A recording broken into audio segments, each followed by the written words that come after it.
कहीं आप भी इसी प्रकार का समस्या में तो नहीं फंस गए? क्या आपने भी कभी जमीन की रजिस्ट्री कराई है, या आपने जमीन को कभी बेचा है, या आपने जमीन को कभी खरीदा है? ये समस्या आपके साथ भी उत्पन्न हो सकता है अगर आपने ऐसा कभी किया होगा तो। जमीन को बेचा होगा या जमीन को खरीदा होगा। देखा, जमीन को जब बेचे होंगे तो जो खरीदार होगा उसको एक रजिस्ट्री का कागजात, यानी कह सकते हैं कि उसको एक सेल डीड मिला होगा। अब ये जो हमारा कानून क्या कहता है कि सेल डीड जो है वो एक ऐसा दस्तावेज है जिससे कि अब ये साबित होगा कि इस प्रॉपर्टी का असली मालिक कौन है। इसके अलावे भी अन्य दस्तावेज हैं, लेकिन यहां पर आपको सतर्क रहने की जरूरत है। जमीन रजिस्ट्री का जो नया आदेश है वो क्या है? क्या दाखिल खारिज के बाद भी जमीन रजिस्ट्री कैंसिल हो जाता है? ये जमीन का रजिस्ट्री का दस्तावेज है। सबसे पहले जमीन की रजिस्ट्री होने के बाद लोग इसका दाखिल खारिज करवाते हैं। इससे यह होता है कि सरकार के पास जो भी डेटा मौजूद है उसमें सरकार टैक्स वसूलती है, और दाखिल खारिज के बाद आप भी टैक्स देने के लिए एलिजिबल हो जाते हैं, यानी अब आप भी टैक्स दे सकते हैं। तो सरकार का जो एक तरह से रजिस्टर है उस पर आपका भी नाम दर्ज हो चुका है, और आपके पास जमीन की रजिस्ट्री भी है, आपके पास दाखिल खारिज भी है। तो अब लोगों को लगता है कि जमीन तो खरीद लिए, जमीन का दाखिल खारिज हो गया, अब क्या होगा? यानी अब तो कोई समस्या नहीं है। लेकिन समस्या होना तय है। समस्या इनके साथ हुआ, बड़ा समस्या हुआ, और ये समस्या क्या था ये आज आप जरूर जान लीजिए। समस्या ये हुआ कि जमीन तो खरीद लिए, दाखिल खारिज भी हो गया, लेकिन विक्रेता जो है, जमीन बेचने वाला जो है, जिन्होंने इनको जमीन का रजिस्ट्री किया, जिन्होंने जमीन का पैसा लिया, और यहां पर आप कह सकते हैं जिन्होंने जमीन का एग्रीमेंट तक किया, उसका जमीन था ही नहीं। उसका जमीन यहां पर था ही नहीं। उसने दूसरे की जमीन जो है इनको रजिस्ट्री कर दिया, यानी जमीन किसी और का है और उसका जमीन इनको रजिस्ट्री करके बेच दिया। तो ये तो धोखा है। अब तो आपको उस आदमी को ढूंढना पड़ेगा। अब आप ढूंढ रहे हैं, वो आदमी मिल ही नहीं रहा है। उसका पता, आप कहेंगे पता, वो भी फर्जी, यानी पता जो है वो भी फर्जी है। जो कागजात यहां पर लाया गया था दिखाने के लिए वो भी फर्जी है। सारा जो है सिर्फ उस व्यक्ति का नाम जो है यहां पर, जिसके नाम से जमाबंदी में वहां पर दर्ज है सारा दस्तावेज, अब वेरीफाई किया जाता है। किसको? वर्तमान में। अभी आप कहेंगे कहां हो रहा है, कोई फर्जी आदमी बनकर कैसे कर सकता है ऐसा? अभी वर्तमान समय में अगर आप देखेंगे तो उस व्यक्ति को उसके पहचान पत्र के साथ वेरीफाई किया जाता है। यानी आपका जो डॉक्यूमेंट है, आपका जो आधार कार्ड है या जो भी आपका पहचान है, उससे आपको वेरीफाई किया जाएगा, आपका फोटो लिया जाएगा। पहले सिर्फ पहचान पत्र का फोटो कॉपी लिया जाता था, साथ में फोटो भी लिया जाता था। लेकिन आप कह सकते हैं कि वो पहचान पत्र का जो फोटो कॉपी है उसका मिलान करना इतना आसान नहीं था। सिर्फ उसको ले लिया जाता था और उसके आधार पर जमीन की रजिस्ट्री हो जाती थी। जमीन किसी और का और बेच दिया कोई और, ऐसा तो हो गया। अब है कि जब यहां पर देखें कि जमीन जो है, जमीन को कब्जा करने जाएगा, या मान लेते हैं जमीन जो है खरीदार के, पहले से खरीदार के कब्जे में है, पहले से सोचा जो खरीदार की कब्जे में है ही, जमीन मालिक मिल ही चुका है, पैसा दे देते हैं और जमीन जो है लिखा लेते हैं। कम ही पैसे में जमीन हमको लिखने को तैयार है, लेकिन पता चला बाद में वो तो मालिक ही नहीं है, मालिक तो कोई और है। और असली मालिक है वो जमीन को लिखा ही नहीं है, ये तो फर्जी है। तो अब आप समझ सकते हैं क्या समस्या उत्पन्न होगा।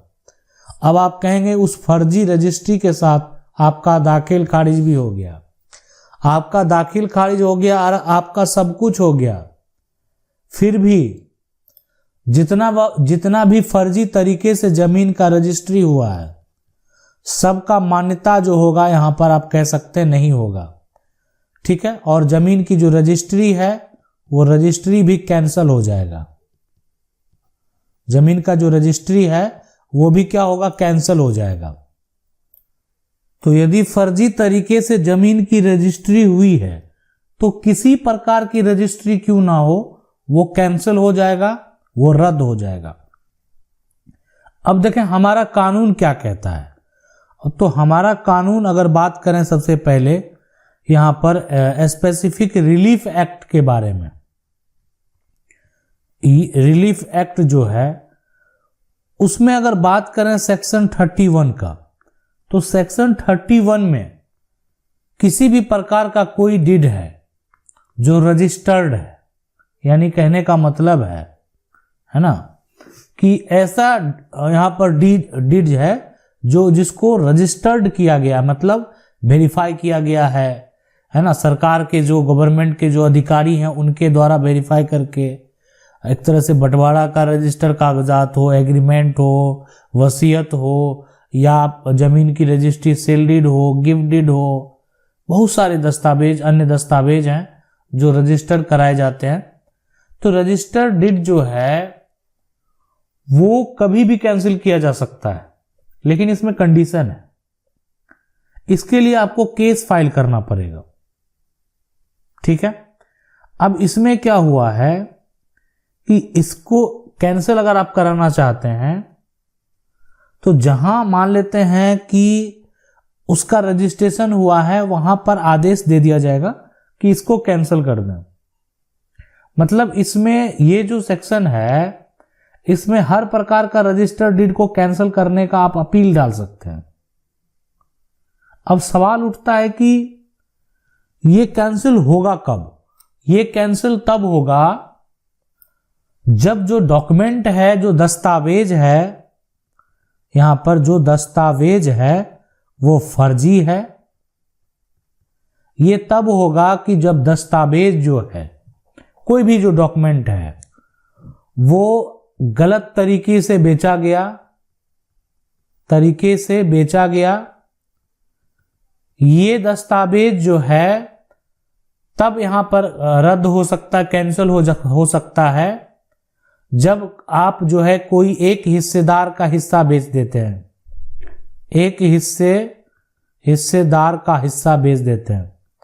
मतलब किसी का हक आप नहीं बेच सकते, उसको अधिकार है बेचने का, वो अपना अधिकार को बेचना चाहे बेचे, नहीं बेचना चाहे नहीं बेचे।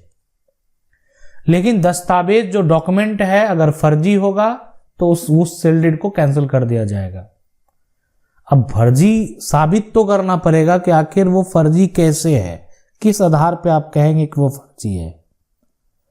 अगर मान लेते कोई एक हिस्सेदार है, वो दावा करेगा कि नहीं मेरे हक का जो प्रॉपर्टी है उसको बेच दिया गया, तो गलत है, इस तरह का सेल डीड कैंसिल होगा।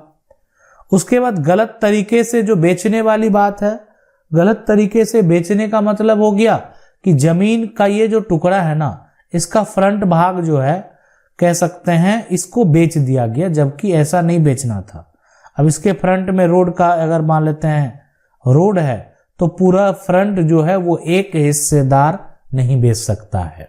इस तरह का अगर अपील किया जाएगा तो इस तरह का सेल डीड भी क्या हो जाएगा, कैंसिल हो जाएगा, रद्द हो जाएगा।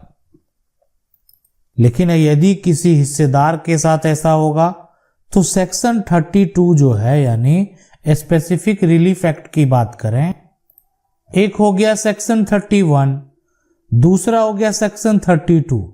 इसमें क्या कंडीशन हो गया कि इसमें आप पार्ट बाय पार्ट, जैसे मतलब ये हो गया कि अगर ये जमीन को बेची है, ठीक है, तो फ्रंट तो बेचने का अधिकार है उनका, लेकिन आधा बेचने का अधिकार है, उससे आपको कोई दिक्कत नहीं है, तो आधा पार्ट आप चाहें तो कैंसिल करवा सकते हैं।